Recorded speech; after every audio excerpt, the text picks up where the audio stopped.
the big game is a dream for many, but only a lucky few can achieve it. I talk with players with ties to our area who made that dream a reality. They'll give you an inside look at the excitement of that special day and the appreciation they have for their hometowns. I'm Sarah Tranelli. News Channel 34 is proud to have the Watkins Glen show car on display in our tent this weekend. With the Cheese at 3:55 at the Glen just over a week away, I headed down to the track to talk to Watkins Glen International President Michael Printup about the excitement building around the race and the financial impact it has on the state.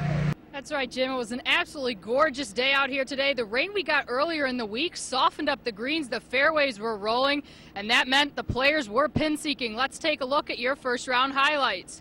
Good evening. I'm Sarah Tranelli. There was a lot at stake for the Maine Endwell football team in the Class B title game. A win would give them 51 straight wins, tying the state record, and it would give them 4 consecutive state titles, which has never been done before in New York State. All that on the line, but the team standing in their way, Shelmont, the same team they faced in last year's title game.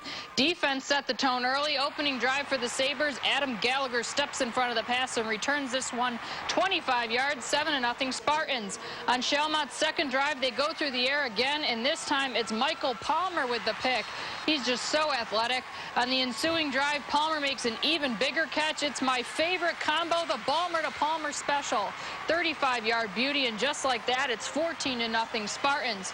To the second quarter, Gallagher gets the toss and punches it in, and the Spartans take a 21-0 lead into the half.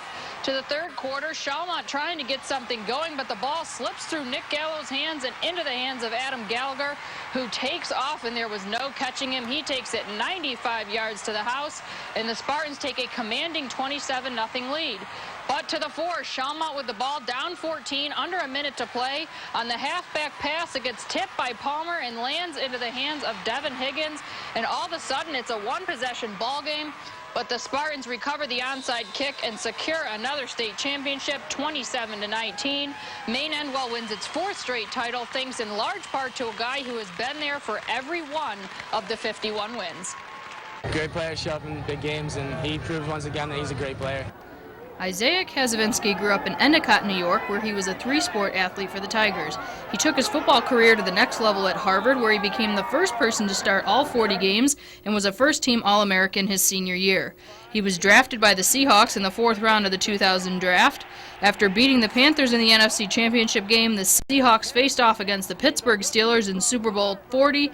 Kazavinsky was a special teams captain on that Seahawks squad, and this opportunity was one he dreamed about since he was a little kid. I remember walking out onto the field and just being overcome with emotion, and just realizing how special that moment was, how many people had helped to get me there, for everybody from Endicott, from my coaches not only in football, wrestling and track, and the teachers and my family and friends. It was an amazing moment, and I was there to be able to represent Endicott. The game was full of big plays as the Steelers jumped out to an early 14-3 lead before Kelly Herndon's 76-yard reception set up a Seahawks touchdown to cut it to 14-10.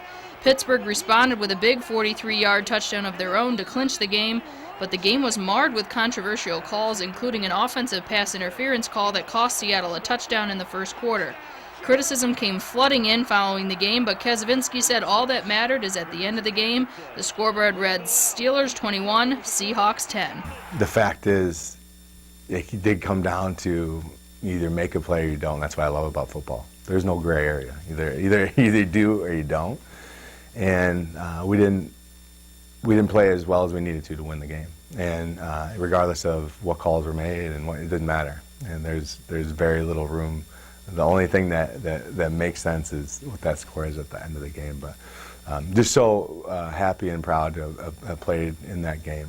Kazavinsky has accomplished many things in his life, both on the field and off. He has won a lot of games and played on the biggest stage his sport has to offer. But through it all, he has never lost appreciation for where it all began. It started in Endicott, New York. And the people from my grade school to my middle school to my high school, not only on the field of football, but also in the classroom, it set me up in such a way where there's no way I could have achieved that without the solid foundation.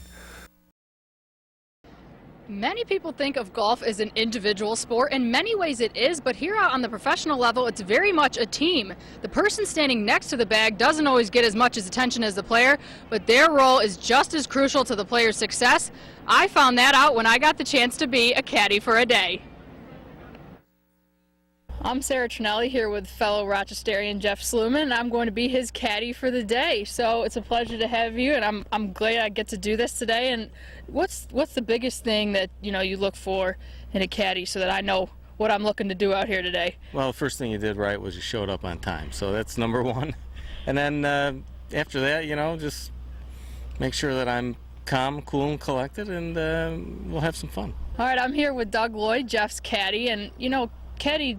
It's a team out here. A lot of people think golf's an individual sport, but it's a team job. And what are some of the things that you do out here that are most important, for his success? 3 things.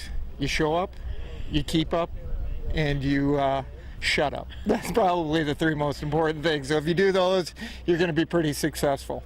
Golf's certainly a mental game as much as it is physical. And how does the caddy play into that situation there of the player's mental game? I think you just try to be the same every day. And so no matter if you're playing good or playing bad, you try to be the same. That's the most important thing.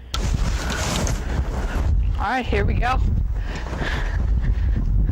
94 and 15, so what club's that for you? It depends. But today, with the wind, it doesn't feel like it's downwind right now, does it? It's supposed to be downwind. Feels a little lattice, huh?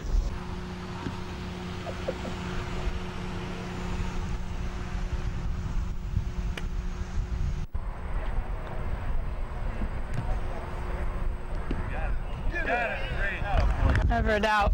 Good putt. Well, we got 3 holes and 2 birdies, so how'd I do out there? Well, you did very well. I think you could have a career in caddying, but thank goodness you don't need one, But, there's a little more going on than people think. And I believe the average viewer gets out there and he thinks it's boom, boom, boom. But there's a lot going on that the caddy's responsible for that really does help the player. And, hopefully you got a little taste of it.